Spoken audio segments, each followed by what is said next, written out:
Hello and welcome to Comedy in a Nutshell, the podcast where I crack open the minds of comedians to find out what makes their comedy tick. I'm your host Mark Ducano, and each episode I sit down with stand-up sketch artists and comedy legends to talk about what comedy really means to them and how they'd sum up a lifetime of laughs in a nutshell.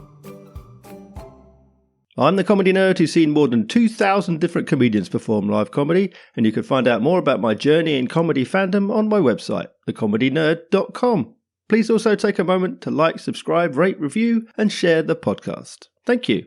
My guest this episode is a writer, commentator, activist, and comedian who's been putting stitches and thorns in people's sides since 2004. Her late-night Free Fringe Edinburgh show is a cult following. Her stand-up shows have toured Europe, Australia, Scandinavia, and beyond, while her Patreon and YouTube series, News at Kate, continues to ask pertinent political questions. It's comedian and activist, Kate Smurthwaite. So, do you remember comedy as being very influential or looming large when you were growing up, perhaps? I mean, I do think comedy's everywhere. We certainly watched a lot of comedy, not necessarily. I mean, yes, like very sort of cool things like Monty Python, and also very not cool things like Russ Abbott, whatever was on the telly. But I mean, these were the days when there were 4 channels to choose from, later, 5. But it certainly wasn't. It certainly wasn't what we have now, where you like, oh, this is my specific niche that I really like or whatever. There were this many channels, and if your dad didn't want to watch the one that you wanted to watch, then you watched the other one instead. But we did watch a lot of comedy. We had. I mean, this is how old I am. I mean, I'm 50, but we had a Betamax video, and probably about 10 or 12 videos that we watched. The Sound of Music. Various sort of classics, Mary Poppins. And we also had The Crimson Pirate. I remember that as being a brilliant comedy film that we watched over and over and over again, them like jumping from rooftop to rooftop. It's 3 decades, more than that, 4 decades, I guess, since I've really looked at it. I'm pretty sure if you watched it now, you'd be like, this is so offensive. Like, I'm fairly sure that half the characters have browned up, and the attitudes too. And we had 7 Brides for 7 Brothers on Betamax, which is just a story about when 7 guys abduct 7 women and assault them for 6 months. Which my mother thought was very romantic. So yeah, there was certainly a lot of comedy, but I also think that growing up, comedy's everywhere because it's what you're using to deflect from the inevitable kind of bullying and the stress and the nonsense, having your own little in-jokes. Certainly, like my sister and I used to muck around. We used to put on little shows for parents and neighbours, which I was very much usually in the role of directing and, sort of telling her what to do, but then I would be in it as well, kind of thing. Yeah. So there was a lot of that sort of thing. I didn't think of it at the time as being comedy. I just thought that it was life, Yeah. So what was the route that you took into comedy? Because it wasn't one of straight into drama school, was it? No, not at all. No, I I grew up in a very messed up household, and we were criticised a lot, and so I didn't really think I was good at anything except maths, because maths is the only subject where you can get 100%. So I just, if I got 98, then I'd be quizzed about what the missing 2 was. So I just thought I had to do maths. So I, and now implicit in that, which I realise is slightly me humble bragging, I just routinely got 100% in maths. Like, I am really good at maths. I actually think, with the benefit of hindsight, I'm pretty good at other stuff too. But I am really good at maths. I'm still really good at maths. So I went to Oxford and I did maths. And then when I left that, I just didn't want to have no money because money had always been a sort of axis of power, if you know what I mean. Growing up, it was always, well, I give you your pocket money, well, I pay for this, and therefore you have to do X, Y, and Z. It was always, well, I pay for this, and therefore. So I just didn't. I wanted to have my own money, so that I didn't live in that world. So I just went to the Oxford University Careers Service and went, what pays the most? And I ended up on a graduate training program with a bank, an investment bank, which is absolutely probably the fastest way to make some money. And yeah, and I did that, and I didn't find it satisfying or interesting or whatever, but it was a sort of get rich quick scheme as far as I was concerned. Mm. And there were, fun bits of it. And in fact, I did a lot of mucking about in the office. In fact, we used to. So I was writing investment advice about convertible bonds. Of course. And yeah, I was the junior on the team, so I always had the most uninteresting sort of area to do my research in. But when we did like the annual conference, and the investors came in from all around the world, um, it became a running joke that my talk was always the most popular because it was funny. Mm. And even though I was talking about quite a small area of research, they'd end up like moving me to the big hall because everybody wanted to come to my talk. And yeah, so there was definitely a sense of like I was already mucking around and making people laugh in the office, and I had my sort of little group of mates, which were mostly the guys from the IT desk, and we used to do lots and lots of in jokes and muck around. Mm.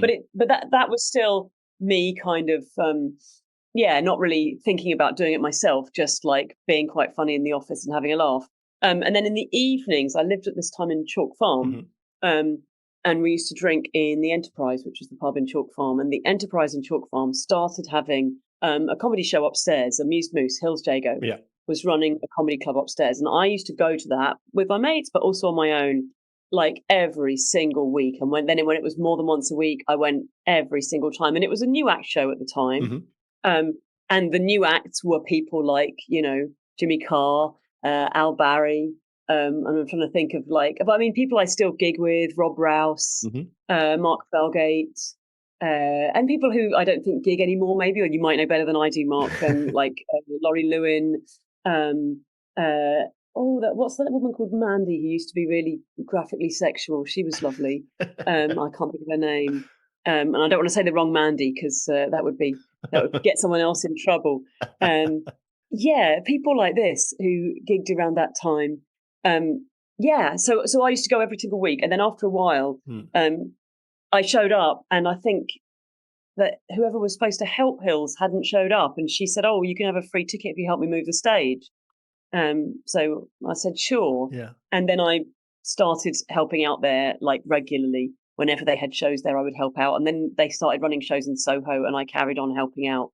And then I think just at that point where maybe I would have been thinking about doing it myself, my job moved to Japan, and I went to Japan, and that actually, for completely different reasons, was brilliant for me because I moved to Japan in 2000. The World Cup was in 2002, and I had all of this time been playing football at quite a serious level, but the women's game is entirely unfunded.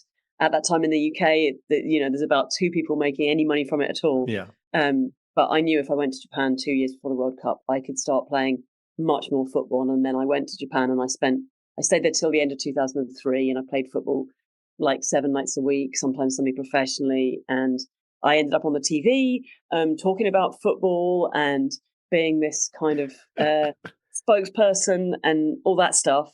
And then when I came back, I was so bored because my job had been, rendered more exciting by by all the football stuff and having this really exciting life outside of work. And I came back and I was just writing research for this bank still. And so we went back to the comedy as we had done before I left. And by this stage, Logan Murray was teaching for Hills at Amused Moose, and various of his graduates, Greg Davis and those people, and Steve Hall. And Steve Hall and I were at college together. We were at university together. I knew Steve at university. We used to hang out when I was at university, and suddenly he was this old friend of mine back. And now, we'd been mates at uni, and now he was on stage doing comedy, doing the thing. And I was like, I have to try it. I have to just try it. And I don't think I really thought I would get into it. I thought it would help me with, my presentations at work, and it would be a fun challenge. I was also certainly at that stage really bored. I was doing lots of like dangerous sports and stuff like that. I was, I had that sort of, this isn't enough for me sort of vibe going on. Yeah. And so I did Logan's course. And then at the end of it, in March 2004, I got on stage and did a show. And how did that show go? Was that with Amused Moose? Yeah. Yeah. Yeah, it went great. Mm. I mean, I've still got it on DVD, and I mean, when I look at it now, I mostly think, didn't I used to have great skin? But I do also think that I was doing all right. And Stan Stanley, the comedian, who I knew because he had also been like a newer act when I'd helped out at the Moose Mm. and all of that stuff. So I knew Stan. So he had come along because I'd asked him to, like, oh, come and watch my first gig. Yeah. And he said, that was great. And he said, oh, listen, I'd literally come off stage about 5 minutes earlier. And he said, listen, next week I'm doing a spot. And it was called something like Insanity Comedy Club or something like this. It was in Covent Garden or like Charlotte Street, Bloomsbury. And he said, I'm supposed to be doing 25 minutes and I'm supporting Stuart Lee, who is on at this little club. And literally live in front of me, 5 minutes after I walked off stage for the first gig, he rang Stuart Lee and said, listen, next week, could I do 20 minutes and give 5 minutes to my friend Kate? And Stuart said, all right. So I was booked immediately for a gig supporting Stuart Lee. And I'd only just come off stage. So at that point, I was just like, this is the best thing that's ever happened, like it sort of absolutely blew me away. So then I did a second gig, supporting Stuart Lee. At this, so that was my extremely steep career trajectory. I mean, this is 21 years ago, and Stuart wasn't as big as he is now, but it was still Stuart bloody Lee, Yeah. I still was excessively excited about it, and I moved companies. I moved to a smaller investment firm where I had shorter hours, so I could do gigs in the evening for a little bit. Yeah. But even then, I like another year later, I just gave that up because I just wanted to do comedy. Yeah. Yeah. So, I mean, you obviously got the bug pretty quick, but I mean, did you have expectations going in? Oh, this is what comedy's all about. And having then got into it, did it live up to the expectations? Were you surprised by aspects of it?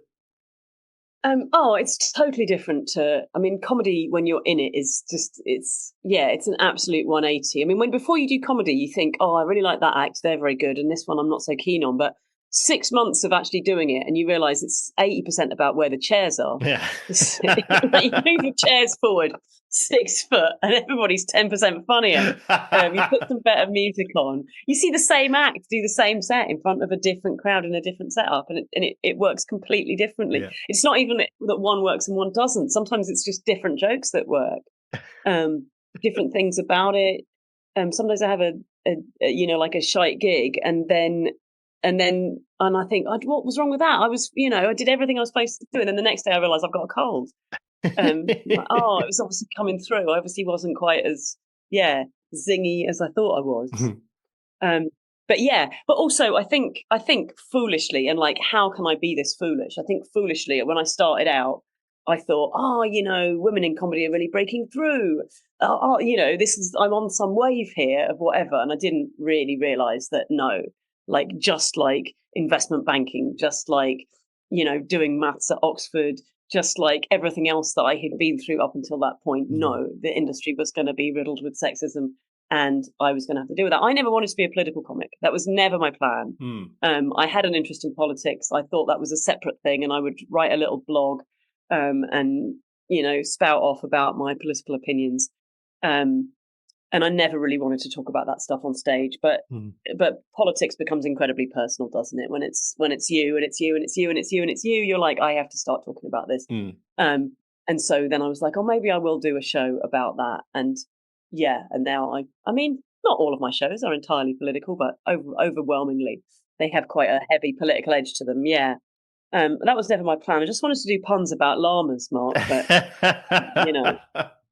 the world is not like that. Yeah. So then I started talking about all that stuff, and I also feel like I sort of made that decision. I knew that it would be like that it would limit my opportunities if I was that outspoken person, and I also knew I was going to do it. So that was like, I mean, like, I'd rather do it, and the last thing I wanted was to just sort of, I don't know. And also to play the game. It's not like to play the game and be successful, but to risk playing the game, sucking up to everybody, and then not even winning at the end of it, which is the most likely thing to happen. It's not like you can go, I'll play the game and then I'll, be on Live at the Apollo. You play the game and then maybe that doesn't even happen. You play the game and then the casting people from Live at the Apollo go, a bit too thin. And that's even it. So I was always like, no, I'm going to be the one that just frickin' says stuff and Yeah. and it turns out there's quite a niche available for that, because and then I mean, it wasn't long after that the BBC. I was writing this blog, and the BBC had a thing where you could send in a reader's polemic, which had to be like, I love something or I hate something. Mm. And so I wrote an article and sent it to the BBC called "I Hate Lad Mags" about nuts and loaded and those sort of. And I was sort of saying it's not the tits that offend me. I couldn't care less about tits. I see tits every day when I get changed for bed. Right, I'm familiar with tits. It's the tone of them and the way that they were written in this very patronising way. The way that they constantly went on about comedy as being a bloke's thing. Yeah. And I wrote a column, and it was published in the BBC. And then they asked me to go on Radio 5 and have a debate with one of the Lad Mag editors. And that just was something I was really good at. And they had me back within like a week on a completely different subject. They were just like, do you have an opinion about this? Get in and we'll do it again. And I mean, I've done I think we think that I've done about 2,000 TV and radio appearances arguing with people. My record is 18 in one day. The BBC literally gave me a studio so I could do all the regionals after the Telegraph published an article about abortion provision in the UK that was a bit controversial, and I did, and it would just be like I'd be like the mic would come on and they go, "Hi Kate, it's BBC Three Counties. Your presenter's called Denise, and this one's live. It's just you and her though having a chat. There's nobody arguing with you." And then it would just like, "Oh, hiya. Yeah, now it's BBC Swindon, and this one is a debate, but it's not live. So if you do so, etc." And I just did that 18 times. And then a car picked me up and took me to Sky News. Yeah. And then I went in another car and did Radio 2. 18 in a day. That's my record. Yeah. Yeah. I mean, just talking to you now, it's you talk about all these striving for 100% and this fascinating backstory you have, and it sounds like, given that you've done sketch comedy, musical comedy, doing political comedy was the challenge. It seems to me that you were never not going to do it, because it's the biggest challenge for you to be debating and to be arguing. And is it the drive? Is there enough satisfaction to be challenging authority, challenging perceptions and opinions, and is that what pushes you forward?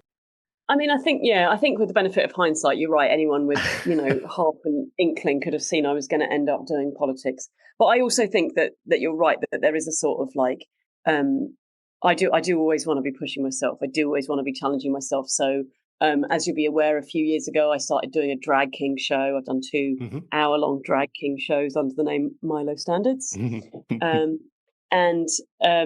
then last year I wrote a children's show about science and evolution, which then and it was a bit of a, my producer in Australia was like, "Oh, kids shows are very popular. Have you thought about doing one?" And I knew I'd already written a show for adults, a game show about evolution, and I thought, "Oh, that could be adapted. That might work with kids." So I did it, and then she got back to me and said, "All right, the State Theatre said they'll put it on in Western Australia." And I was like, "What?" I thought we were going to be in, some dingy community hall. This is a big venue, and the first day, I guess there were about 50 in. It's about 120 seater, so that's fine.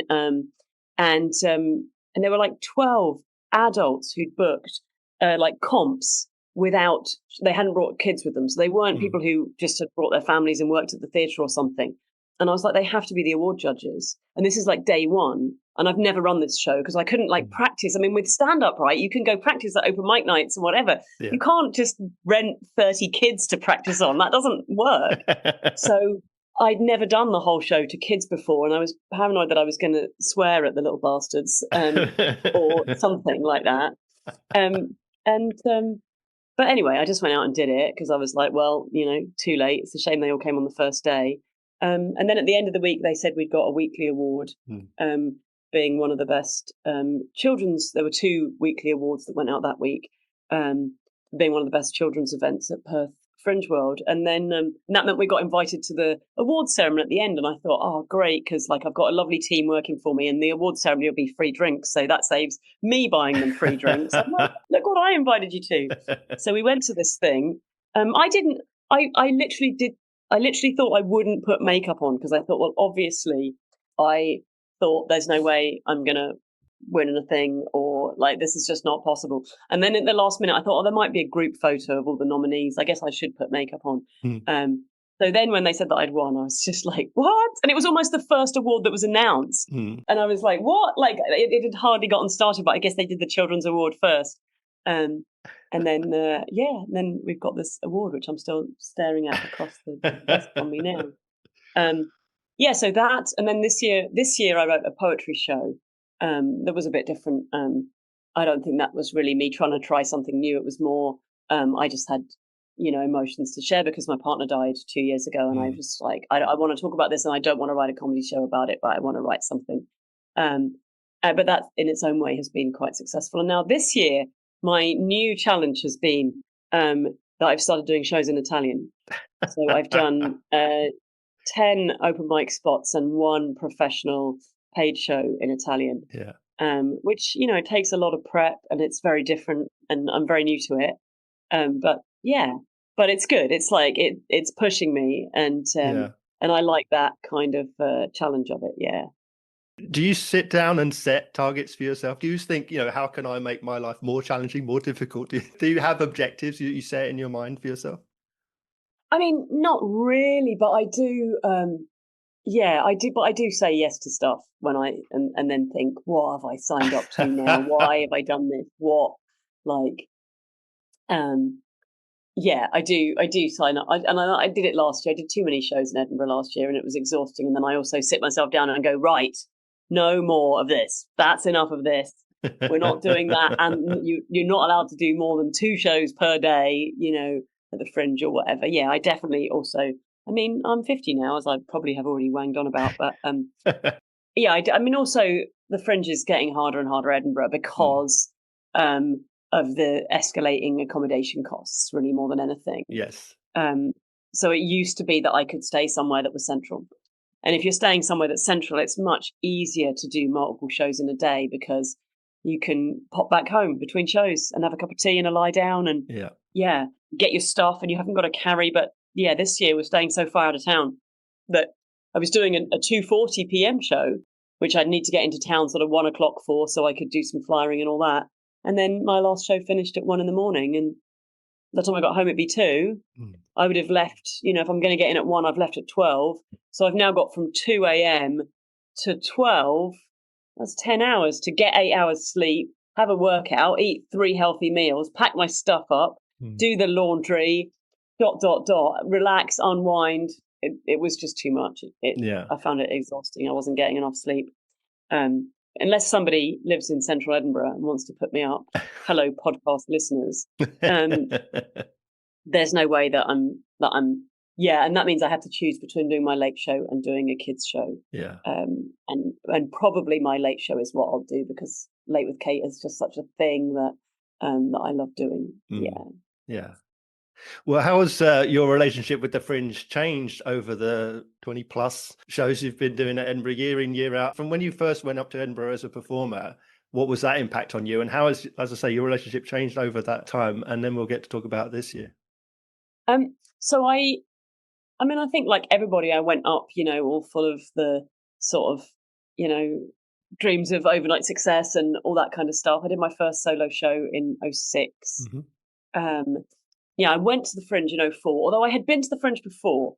As a student, I'd done student theatre. I'd been to the Fringe as a stage manager. I knew what the Fringe looked like, admittedly through a sort of drunken haze for the most part. And I'd been up to the Fringe as a punter as well when I was helping out with Amused Moose, and I'd been to see some of the people that I knew and seen their shows as they were sort of taking off and all that. And I remember being very excited about it, and having these ideas about I wanted to be on at the Pleasance or at this venue or whatever, and then when it actually came to it and I saw how much money people in those venues were losing, I was like, what is, you're being sold a myth here, this nonsense. So fortunately, in 2007, I did a show with Free Fringe, and I was like, okay, well, let's do this for a bit. But in 2008, I did do a show at Sea Venues, and that just, they were they were even worse to me, I guess, than the Pleasants were, and that like they were all it just was like a world of red tape. I got fined like £600 for having the wrong font on my flyers because there was some small print about what fonts you were allowed to use, and I evidently hadn't read it, and I'd sent them my flyers, but they hadn't replied, and I was like, oh, they must be fine, then I'll get them printed. And they gave me this venue that was totally unsuitable. My show was very interactive, and the stage was like a meter high. I couldn't, I had to like sit on the edge and jump down every time. It was like a tent, and so when it rained, there was no, like, you couldn't hear anything. It was too big. I asked them to get people to sit at the front, and they would like just tell people at the door to like, please sit at the front. And of course, nobody did. You want people to sit at the front, you have to actually walk them to the front or put reserved signs on the back, and they did none of that. And then after this show was about evolution, and afterwards they said, well, actually, we've done you a big favor because some people complained about your show, some people from the Catholic Church, and we kept it quiet so that it wouldn't upset you. And I was like, I would have put that on the front page of the Scotsman. Like, I'm sorry, I've upset religious people with my show about evolution. This is the best press release. They were like, we didn't want it to affect your ability to perform. And I was like, I cannot work in this world. Like, so, so then by the following year, we were doing free Fringe shows, and I stayed there. Stayed there and stayed there and stayed there. And I mean, I also believe in the free Fringe because it's free for audience members, and you can't have something that's revolutionary if people can be priced out of it. It's not a thing.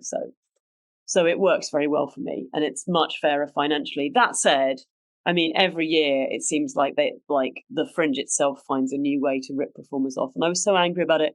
I got elected to the board of the Fringe, and I spent about a decade going, well, I think we could do something that would be fairer and more reasonable. Those against, 15. Those in favour, just you, Kate. That's my sort of brief sketch entitled "How It Seemed When I Was." I mean, there were other people who joined later on who also wanted to make things fairer and I think more reasonable. But it also felt like I think what I found frustrating was firstly just this sort of like, it's fine. We've got to look after the venues. We've got to, rather than like, I think the venues will look after themselves. I think it's the performers and the audiences that we have to look after. Also, and I guess this is true broadly of a lot of, committees you can be on, but that obsession with image rather than substance. So they'd be like, oh, well, so I would say, for example, that the registration fee is too high. I think it's stupidly high, and I don't think that there's any justification for it. The cost of that brochure is entirely covered by the advertising in it. There's no need to charge anyone to be in the brochure. And I don't honestly think we need a brochure anyway. Like it's I think that, we need a website where you can click a button that says, print my top choices. Print me the section that I'm interested in. In fact, print me the whole damn thing if you want.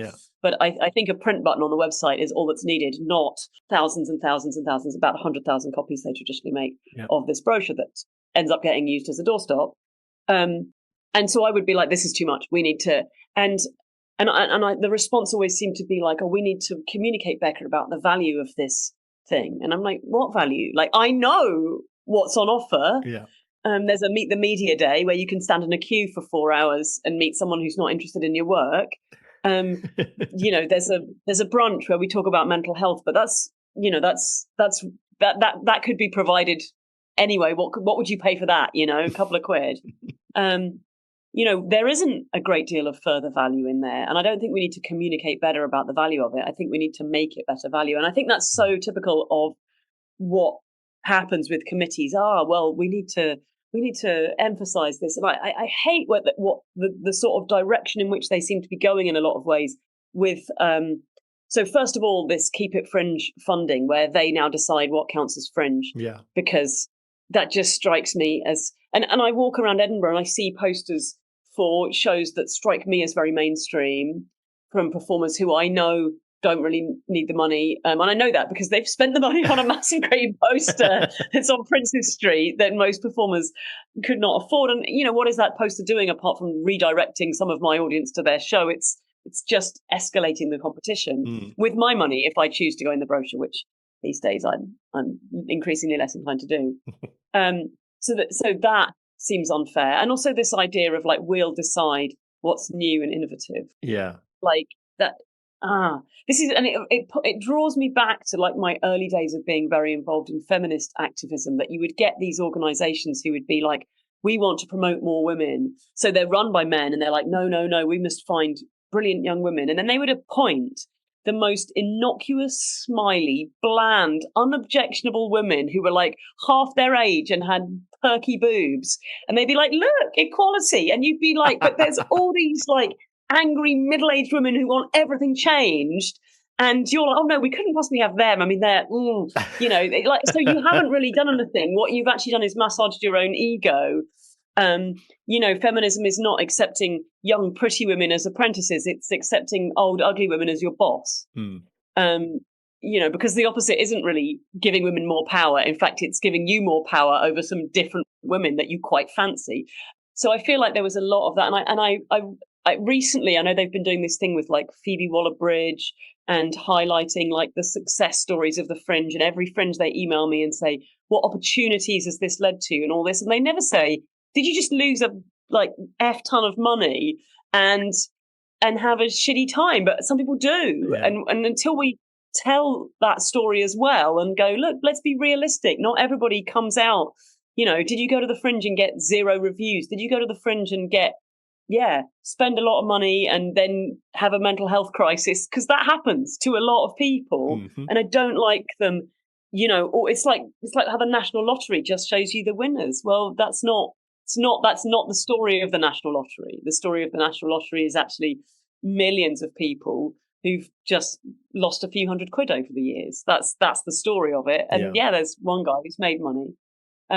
So I don't like that way that it seems to increasingly, market itself. I don't think we should be trying to encourage people to go. We should be trying to make it fair and reasonable. And I think they should downsize massively, like their organization. And if they're going to be this big, they should get involved with challenging accommodation costs. They should have stood up to the changes in the way properties are leased and all that. And I appreciate that there are benefits for Edinburgh residents to some of it. And, it's not that we should refuse to talk about change, but we should, make sure that performers' interests are covered in that. Yeah. But I was on the board for 10 years and then I was required to step down for a year.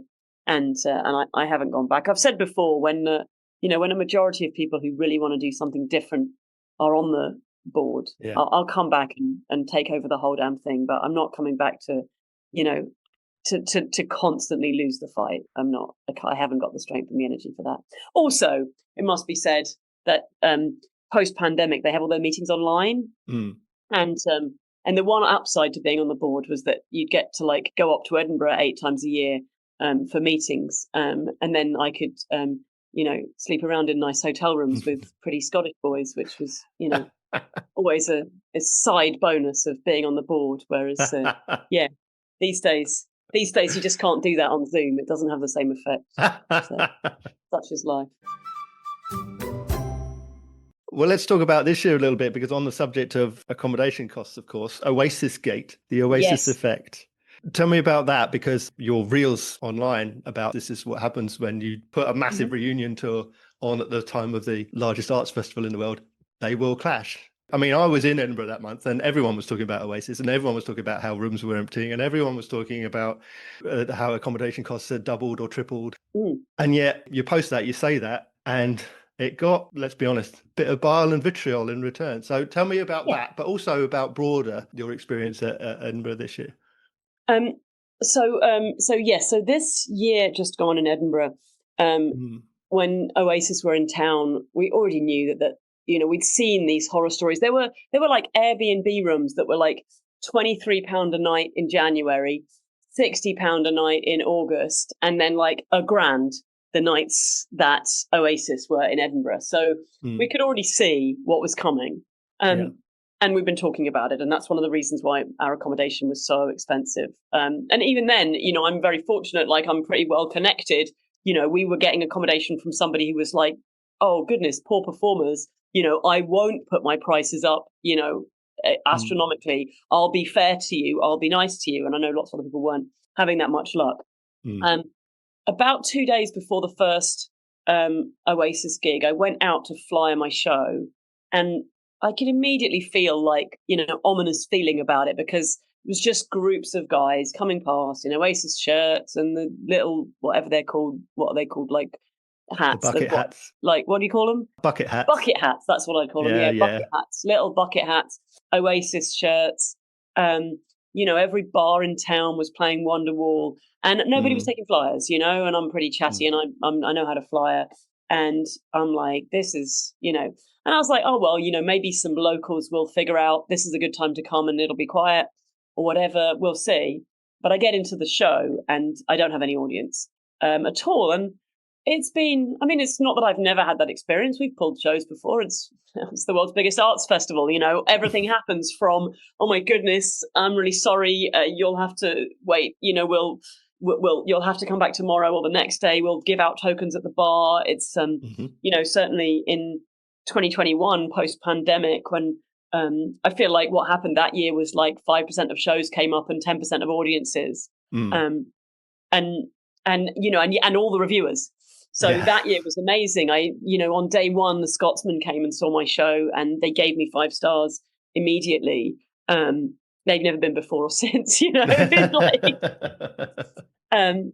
and so then I was doing, a 5 stars in the Scotsman show, and I ended up doing it 3 times a day because we were just so busy. And so I've been through that, but I've also, of course, been to shows where you go, is this in the right room? Is anybody coming? And when you do free Fringe shows, you don't have like pre-sold tickets, so you don't know what's coming. I think if you have pre-sold tickets and you've sold none, you can sort of make the decision to cancel rather than going out and flyering that day. But with a free show, you kind of just got to get out there and do it. So there's nobody there. So I thought, I'll make a bit of content. I know everybody's talking about this, as you say, and I'd spoken to a couple of I'd spoken to Copstick at the Scotsman, and I'd spoken to Steve at T-Rex Reviews or whatever they're called, and both of them had said that they hadn't been to a show all day that had like double figures for people in, and that included people who've done TV work and stuff, and like it was really looking pretty desperate. So I made a little video of me in my venue going, look at this, first time in 10 years I've straight up pulled a show for 0 audience. Not like, oh, there's a couple, what should we do? But like literally this is not happening. And it has to come down to the Oasis effect. And I think that it's inconsiderate of them. It's inconsiderate of the council not to have seen this coming. It's actually inconsiderate of the council to local businesses, because local businesses could be busy in August and again in September when Oasis play, as could Airbnbs. They honestly would rather rent it out twice at a more reasonable price than have to like ramp it up to 1,000 the one-off. The streets would be less crowded. More people could go to the arts festival. Edinburgh residents would be out and about. So, and I think Oasis themselves, they started out as a small band. They must have had that experience. They could have thought about it if they had thought about it. And I only put that video on my Instagram. I did not press release it. I did not put it on Facebook. I did not put it on Twitter. I did not put it on my YouTube channel. I did not put it on my Patreon. I only put it as a little reel on Instagram because I didn't think it was like that huge of a story. I make reels all the time about what's going on in Gaza and, like the Starmer's government and the economy. And I talk about so many huge issues, Trump, Elon Musk, climate change. I cover all of these things in great detail, and I'm very keen to get my thoughts on those subjects out to a wider audience. But this was just me having a little bitch. And it was also me hoping that a few people on Instagram would sort of show up the next day out of pity, like other performers and stuff going, oh, or you, let's go to Kate's show and then, see if she'll come to ours afterwards kind of thing, which would be lovely, right? But then so Jeremy Vine reshared it, which was nice. And I thought, that'll reach a wider audience. Obviously, I've been on his show on Channel 5 and on his BBC Two radio show loads of times. So he reshared it. They're like, oh, no, Kate, this sounds awful. And that, I think, I don't know if that or just generally, it was enough to get into the sort of eye line. I suspect some of the tabloids watch my feed anyway. So then the Daily Mail wrote this article, woke comedian blames Oasis when no one shows up for her gig. And now, I mean, swings and roundabouts. First of all, they make out as though I'm the only person who's had this problem, that it's just me and it's just my show is a piece of shit and nobody wants to come to it. And I mean, as we all know, how many audience you get in is very much initially at the start of the Fringe a factor of how much marketing you've done, not really a factor of whether your show's any good. We've all seen bad shows with packed out audiences and great shows with no audience. And it's, hopefully later on word of mouth gets out and these things right themselves. But in the first instance, what they could have said is Kate Smurthwaite fails to do enough flyering. That would be probably a fair comment. Could have, if I'd started earlier, potentially, I could have found a few people to drag in, but I only did an hour or so. But then they do, in fairness to them, they accurately quote everything I've said verbatim.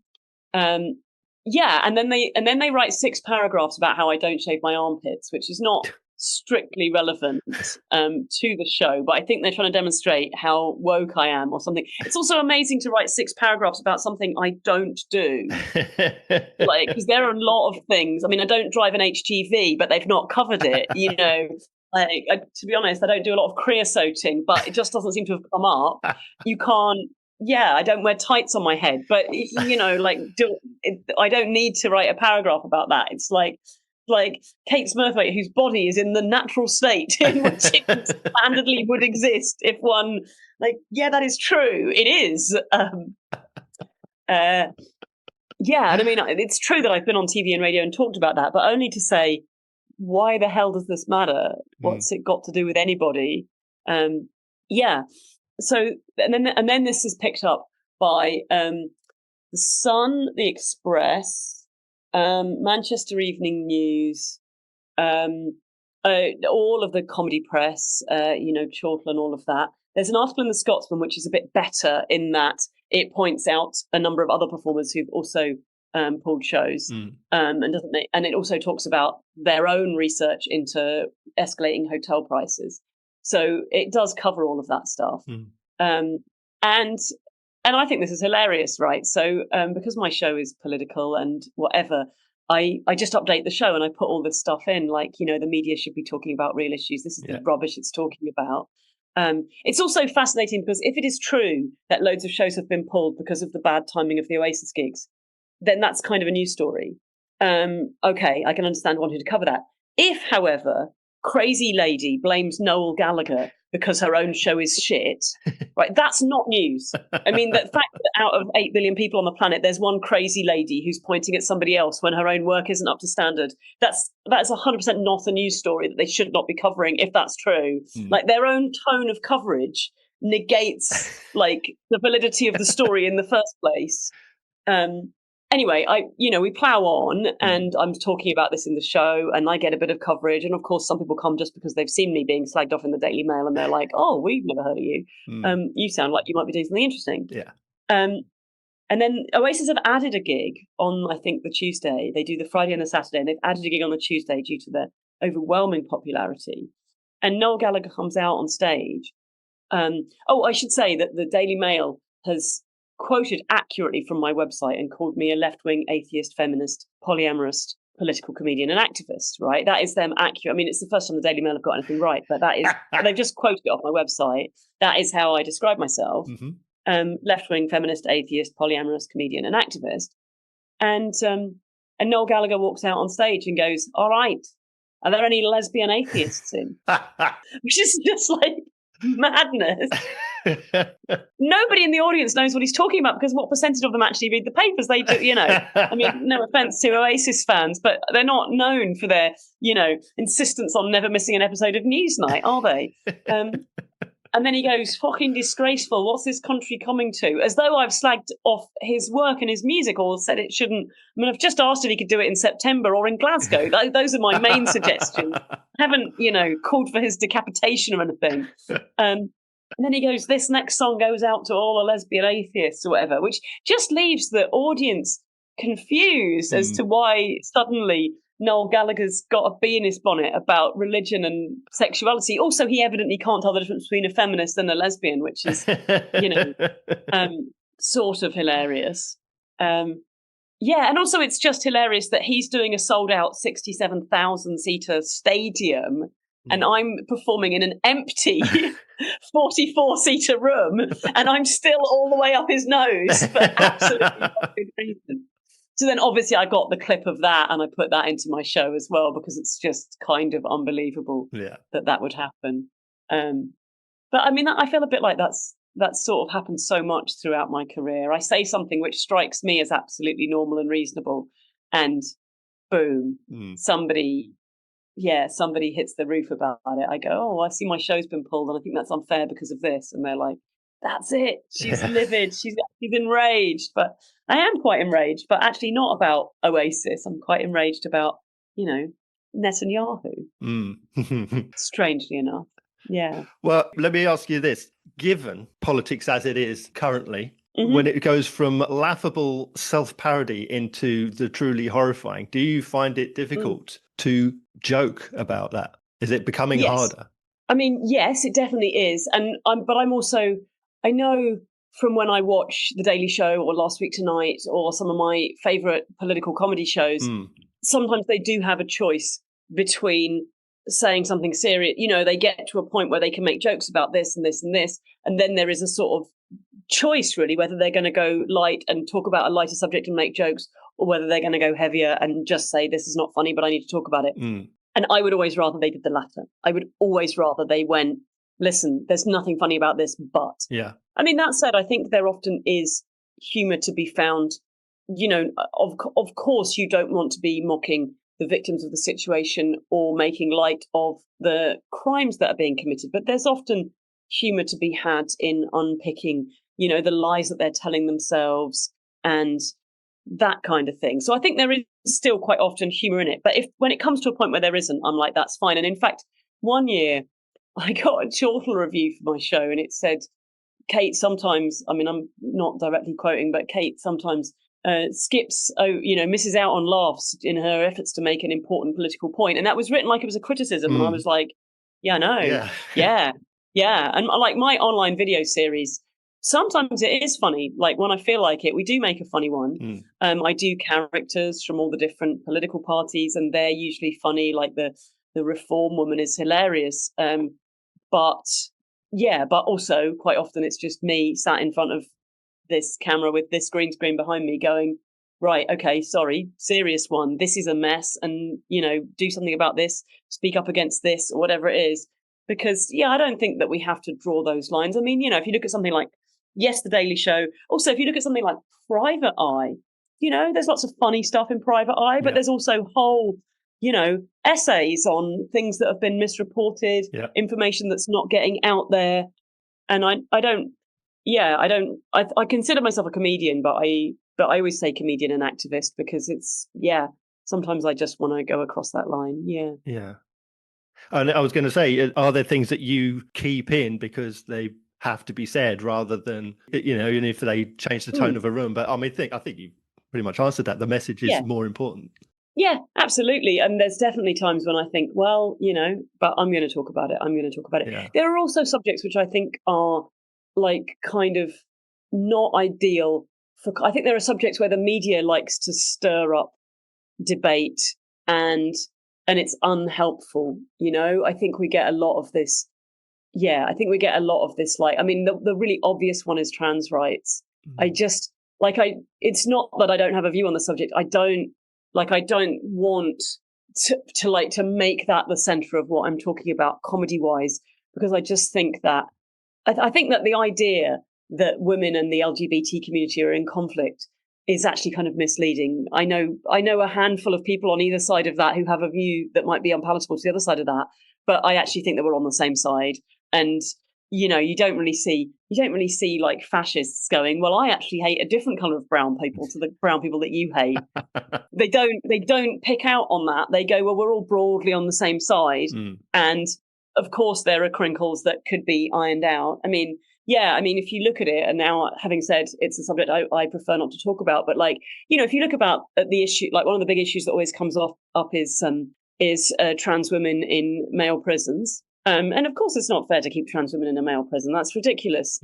And it's also not fair to say to anybody in a male prison that they can tick a box on a form and be transferred to a women's prison without some check about safety and what's going on. Yeah. The solution is quite obviously to have better funded prisons where anyone who wants one can be in an individual cell. Nobody should be forced to share a cell with somebody who by necessity has been convicted of a crime. And therefore, like the whole idea, but instead of going, let's fund the prisons properly, there's this like, put this person in, no, it's not fair. Like there is a really simple solution and we're actually all on the same side. I think the same about toilets. We need more toilets, including individual cubicles. And then anybody who doesn't feel comfortable or whatever, not a problem. But you can just go use the individual one and you can have, and that might also be nothing to do with anybody's gender or sexuality or whatever. That might just be because you're feeling unwell and you think you might want to sit in the toilet for 10 minutes because you ate something dodgy or you've got a medical condition that you're embarrassed about and you want a little bit of space to yourself while you put some cream on it. All of that could be totally legit. And yet we end up with this sort of, it's almost like they're sort of like, here's this tiny amount of resources, now all go and fight for it. And it's like, well, that's because you haven't provided enough resources. We wouldn't need to fight about it if they were. So there are definitely subjects that I think I don't want to go into. I mean, by the same token, I don't want to go into subjects that I think are done to death, comedy-wise. I sort of, seriously, we get it. We've covered this before. Let's not go back to some of the things that are kind of a bit obvious. Yeah. But if you've got a fresh take on it, I'm not saying don't cover these things. Just come at it with a fresh angle. Yeah.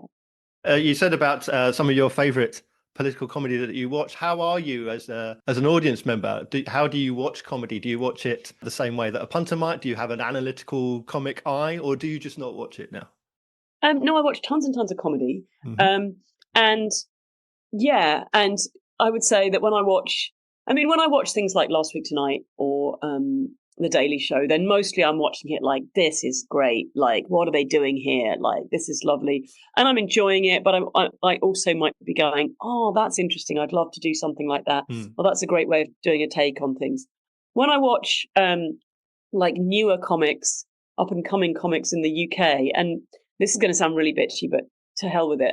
And also like experienced professional comics in America, I'm usually watching going, I know how to fix this. I know how to make this better. I know what you're missing. I know what's not happening. And I think, it amazes me the to me, and everyone's entitled to their opinion, but the differing standard between a top comic in the UK and a top comic in the US. I think that, and I don't always necessarily agree. Like there are inverted commas top comics in the UK that I don't really rate very much, and there are people a bit further down the ladder that I think are incredible.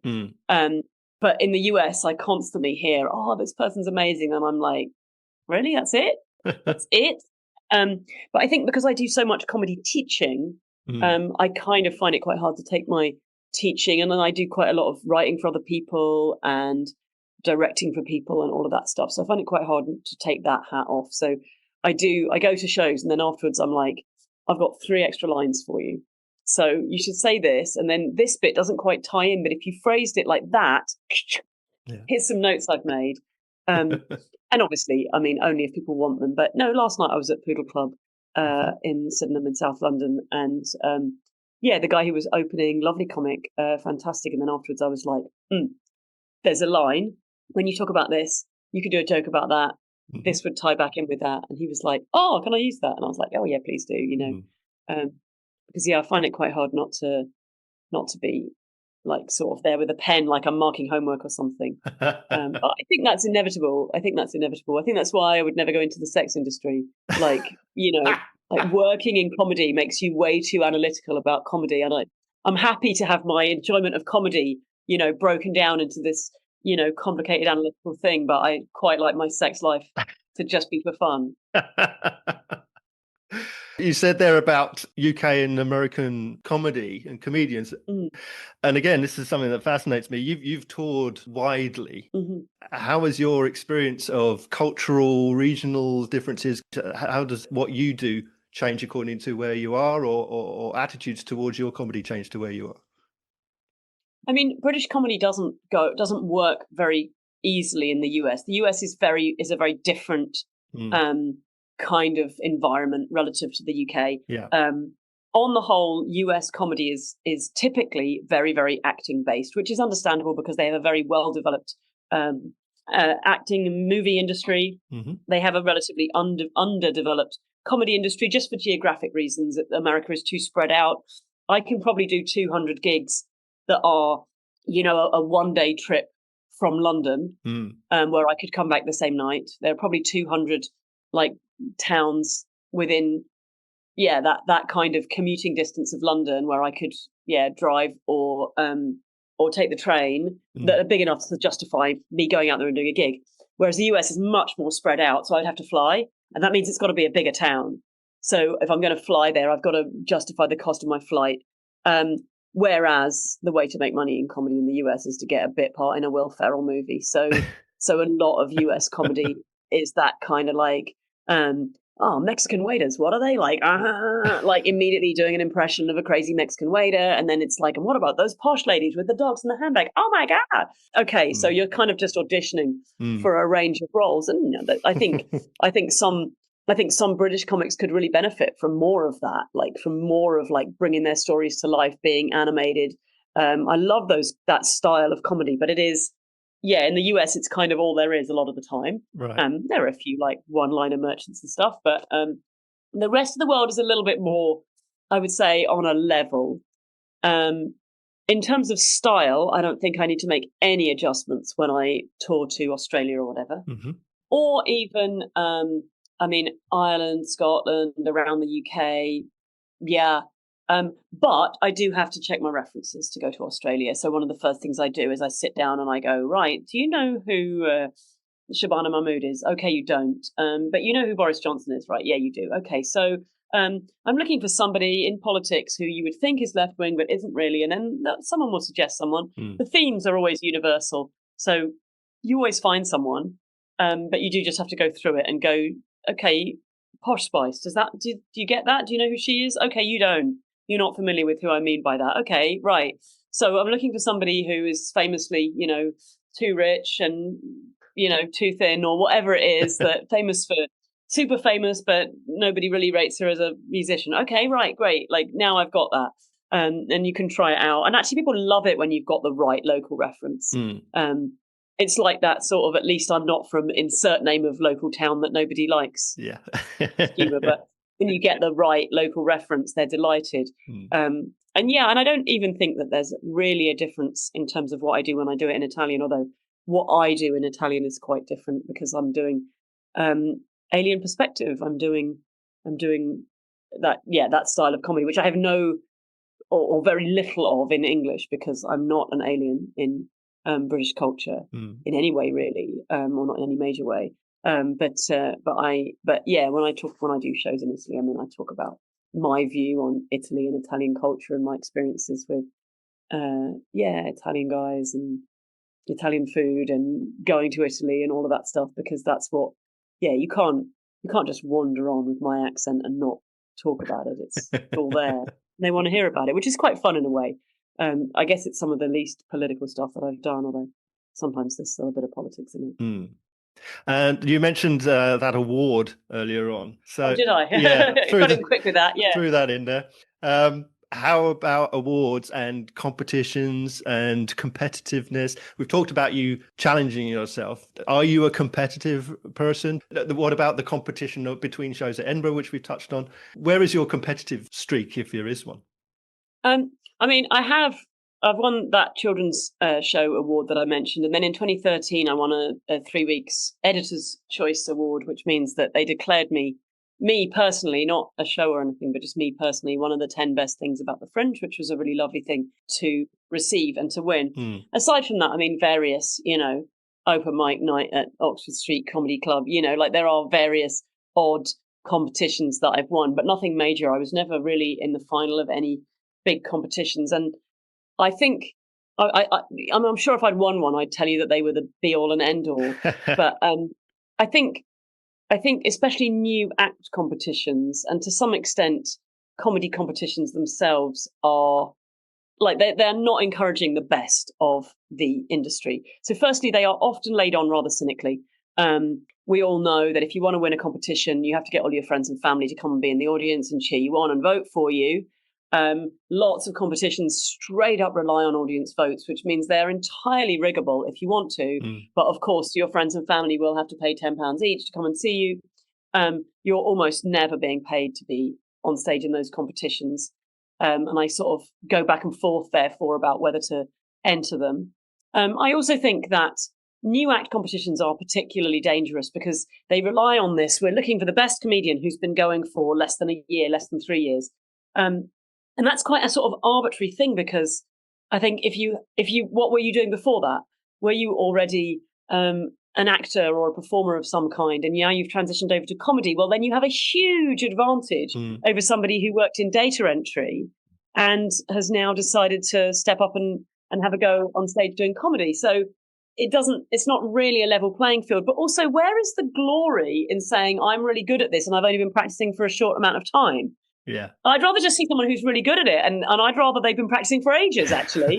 I'm quite happy to, wait and go and see them when they've had the time to get there. The idea that it's got to be a race to suddenly be brilliant, I think that encourages, often gimmicky stuff, or the sort of quick wins, the sort of instant stuff. And also, some people just land on stage and come up with quite a funny angle early on. But the question of, are they now going to develop this into a bigger thing?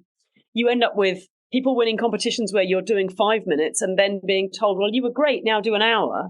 And that's not necessarily, a great 5 minutes and a great hour are very, very different things. Yeah.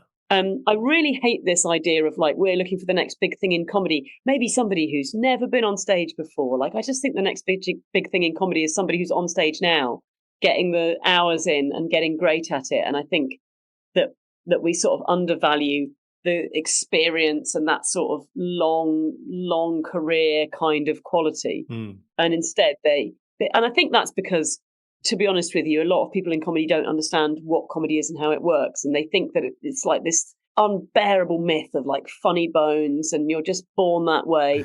Somehow some people emerge from the womb already hilarious.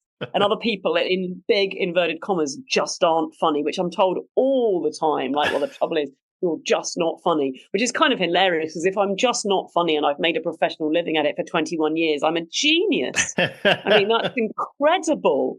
That's I've made a career as an Uber driver, even though I haven't got a license or a car. It's this is there should be an award just for that. But also, of course, it's subjective. It's about what you recognize, about what resonates with you. And and it's about learning a craft and all of that kind of stuff. So I think this we're looking for the next big thing that's just suddenly emerged is misleading. And I think, sadly, it's often done cynically as a way to run a bunch of shows and get some good acts on without paying them, and to sell a lot of tickets to audience members who are mostly there to try and help their friends get ahead in this kind of crowd nepotism business. So in general, I'm against it. I'm not against having awards as they do at some of the festivals, the comedy awards or the whatever awards. I think it's nice to recognize a few shows.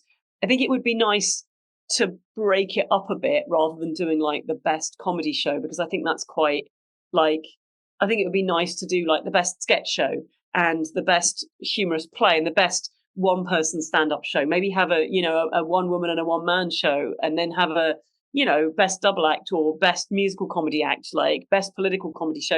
It would be lovely if they could be a little bit broader than that, and sort of showcase the diversity of the industry, because it's like having best music album of the year. Well, I mean, if you don't like opera, if you like reggae, then the idea of going, no, it's Pavarotti, and you're but I like Tanya Stevens or something, they're not comparable, are they? They're totally different things. You're not. So I think I think the awards in a way make themselves a bit obsolete by being like, there is just one show that is better than the others. I think it would be great if they handed out 10 shows across the genres, but fine, I'm sure they'd ignore me anyway. So what do I care? Best drag king show performed by a feminist, atheist, polyamorous person who Noel Gallagher thinks is a lesbian. I mean, obviously I'd win that every year, but yeah. Narrow it down enough. Yeah. Well, where then are you at your happiest, your most comfortable? Is it in the writing? Is it in doing a spot or emceeing or teaching or performing those hours? Where do you find yourself happiest? I would say that the show that makes me the happiest is Late with Kate in Edinburgh. So I've had this late show in Edinburgh for, when you all in about 15 years now. It didn't used to be called Late with Kate, but it's and I host it, and we used to have 4 or 5 guests, but over the years, they just don't seem as necessary as they used to. So we're down to 2. We're down to 2 guests, occasionally 3 if somebody shows up at the last minute that I really want to put on. But really, it's me doing crowd work for an hour, and the same crowd comes most nights. There's about 30 of them, and they're great. We have our own little in games and in jokes. Yeah, and it's a cult. It's a little thing that we like, that we do, and every year some new people find it and are like, "What is this? How did?" And I'm like, "I know, but we've been doing this for years." Yeah.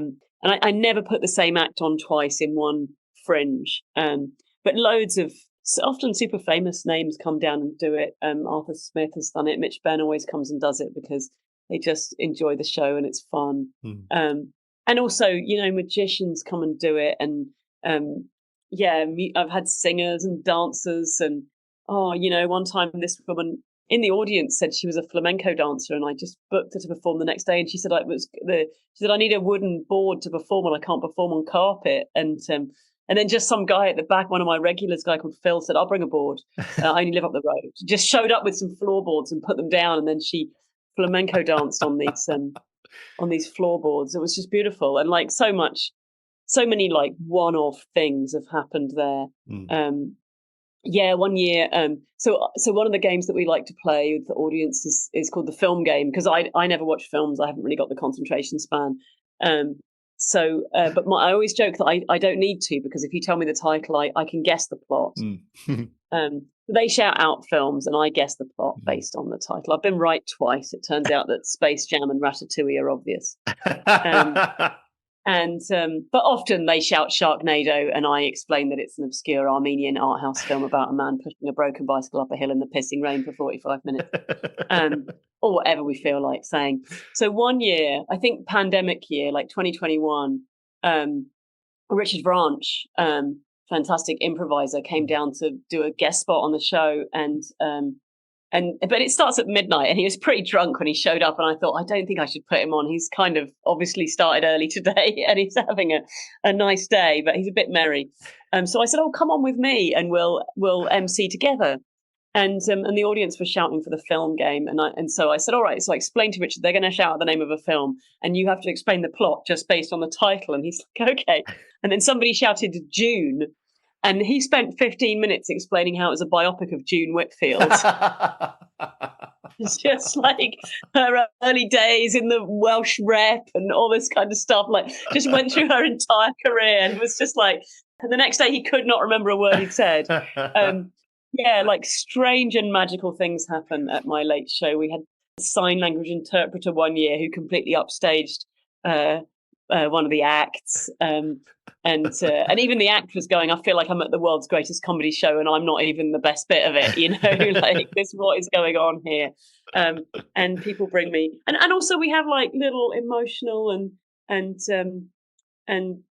kind of sentimental moments, and little things happen, and because we all like, it's regulars and there's things that we do, and we have a sing along, and people are like, oh, when a creative master's going to be on. I love doing that show. I was the house MC at Soho Comedy Club for like 10 years. I used to do so much MCing, and I still do quite a lot. But that show is really where I get to like show off, because MCing, yes, it's great, but you've got 10 minutes to chat to them, explain the setup, see who's in, da-da-da-da, let's get going. Whereas with Late with Kate, I've got like a whole hour to kind of luxuriate in. One time we had this American couple and their sort of adult son came along, and I talked to them, and he said he worked in politics, but he wouldn't really say anything else. And anyway, so then I started talking about American politics and banging on about Trump and all of this kind of stuff, and dishing out thoughts and opinions and all of this kind of stuff. And the next day, just the son came back, not the parents. And I was like, oh, did we offend your parents? I didn't, I just, those are my opinions, and I don't really care whether they agree or not. And he said, no, you don't understand. I've never seen my father exposed to anything like that. He works for Ron DeSantis. Like, wow. Like, yes. And we'd just been, and of course I'd booked acts. I don't remember, but I'm pretty sure that we had, some LGBT act and some, alternative act, like whatever I'd put on would have been, messing with all of his things. And like, wow, this is just beautiful. It's perfect. Yeah. So that's where I'm the happiest, is Late with Kate. That's my little secret. And, it's not a show that anyone's going to like come and, it's not like somebody's going to go, we need this at the Palladium. And it's not like somebody's going to go, we're reviewing this. It's like a zero pressure show. It's our little culty thing. People show up and participate as much as they want. And I can go on and talk about anything. It's, whatever we feel like chatting about, and ask the audience. Yeah. I love it. And you also said about teaching your courses, you do an online masterclass, you teach through City Academy. What's the one single lesson that you've learned over your career that you think you would impart, or that informs what you do going forward? I mean, pack your own food before the gig. I mean, it is so common that you're told to get to the gig at 7, and you think, oh well, I'll probably be on stage at 7:30. I'll get out at 8:30, and then I go and eat. And then it turns out the show doesn't even start till 8. And the venue's quite a long way from the town centre. And then you were going to go on first, but then because the headliner was running late, because the opening act was running late, so they're like, you'll have to go on first. And then they show up in time, so you get bumped back to being headliner. By the time you get out of the building, it's like 10:15, and you're in Spalding. So there's no possible. The only food is like a really dodgy kebab shop with like a load of Uber drivers hanging around outside, and it's that. Or Juliet Myers on one occasion messed up so badly that she ended up back at the hotel eating the sugar out of the packets in the hotel, right? So that's what can go wrong. So in the early days, I would have said put a flapjack or a sandwich in your bag. But as I reached my decrepit old age, I would give you even more profound advice, which would be to get one of those thermal lunchbox, like multi-compartment thermal lunchboxes, and make yourself like a genuine meal before you head out. That a number of times I'm sat backstage at like, Jim Howard's Comedy Hotspot, and I look over and like the other acts have got like a bag of Mackie D's or an egg and cress sandwich, and I'm like, got this like 16-part thing, and they're like, what's that? And I'm like, well, actually it's venison ragu with a rocket salad and some Parmesan shavings and some fresh pasta that I cooked up this morning, and there is a little miso soup just to wash it down, like. And then in fairness, that like at my 50th, everyone was like, how on earth are you 50? You look like you're not a day over 40 kind of thing. And I was like, okay, do you eat at Little Chefs when you're on the road? Okay, well that's at least an extra 5 years. You got to eat properly, and it's so difficult because comedy clashes with that. And you've got to find a way around that. And I think especially like you just feel so much better for it. Yeah. And I go to the gym every day, and I very occasionally drink alcohol, but I standardly don't drink alcohol. And which is new. I mean, when I started out, I used to smoke on stage. 2004, I used to light up before we walked on stage. So the other thing is, which now seems batshit, right? Like that cannot be right. I mean, people are thinking she doesn't look 50, but now you know how old I am. I used to walk on stage with a cigarette in my hand, smoke on stage. I mean, obviously I thought I was, James bloody Dean, but and now you can't smoke indoors, and I don't smoke, and the whole thing seems absolutely alien, but yeah. Well, I mean, Little Chef have been out of business for years, so I wouldn't know. I don't have to go there. maybe it's me that killed them off, telling people do not eat that rubbish. So I only have one question left to go, but before I get to that, how can people find out all about you and where they can come and see you performing? I mean, katesmurthwaite.co.uk. And the best thing to do is, if you just go to my website, there's a box at the bottom of the front page where you just stick in your email address, and then you'll be on my mailing list. And then, yes, I'm also on all of the socials, but the best, anytime I send out a mail shot, all my socials are listed there. So if there's one that suits you better, but the algorithm will only tell you about my show 3 days after I've played your local town. So I wouldn't rely on that. You're much better to just be on the mailing list. Also, and I've been really ruthless about this ever since I started out, unlike 99% of mailing lists, you can reply to mine. You can straight up reply to mine and it lands bang in my inbox. So people do it all the time. And if you're coming to my show, you can reply and go, "Oh, we're going to be there on Wednesday. Will you be around for a drink before or after or whatever?" And I was really interested in this video that you made. I've got this online video series on Patreon, as you know, and were you ever going to talk about this subject? Or I had a different experience to that. Like whatever it is, and people can actually engage with me as much as they want. I mean, obviously, if they send me essays or insults, I might ignore them, but generally, the door's open. Yeah. So then I come to my last question, of course. Kate, how would you sum up comedy in a nutshell?